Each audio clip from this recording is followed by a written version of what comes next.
Opisyal nang sasali ang Macau Black Bears bilang guest team sa paparating na PBA Commissioner's Cup na magsisimula ngayong March 11.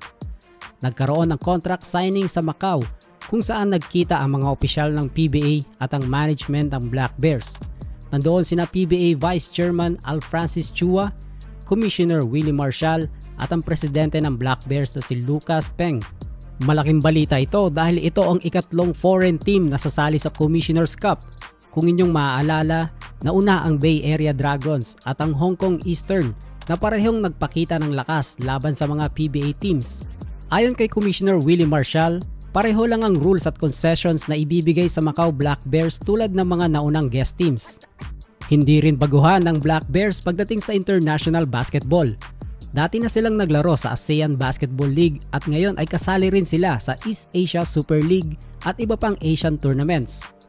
Solid din ang lineup nito mga paps. Nandyan si Damian Chongqui, isang mahusay na point guard. Kasama rin niya sina Omari Pick Green at Phoenix Shackelford na parehong maaasahan pagdating sa scoring. At syempre wag natin kakalimutan sa kanilang lineup si Sam Deguara, isang 7'6 center. Yup, you heard me right.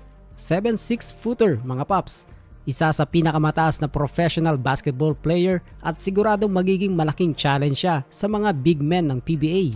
So imagine niyo na lang mga paps, no? Isang Damian Chongqui na kilala sa kanyang playmaking at scoring ability at sinamahan pa ng isang 7'6 footer na si Sam Deguara. At kung maalala niyo mga paps ay hindi naging madali para sa Gilas Pilipinas na talunin ang Macau Black Bears, di ba? Kaya naman ay for sure ay talagang mapapalaban ng mga PBA teams sa bagong guest team na papasok sa PBA Commissioner's Cup. Pangungunahan din ni Coach Garrett Kelly ang Macau Black Bears. Si Garrett Kelly ay may experience pagdating sa mga international leagues, kaya naman hindi ito basta-basta. Ngayon ang tanong, makakaya ba ng mga PBA big men ang taas at lakas ng Macau Black Bears?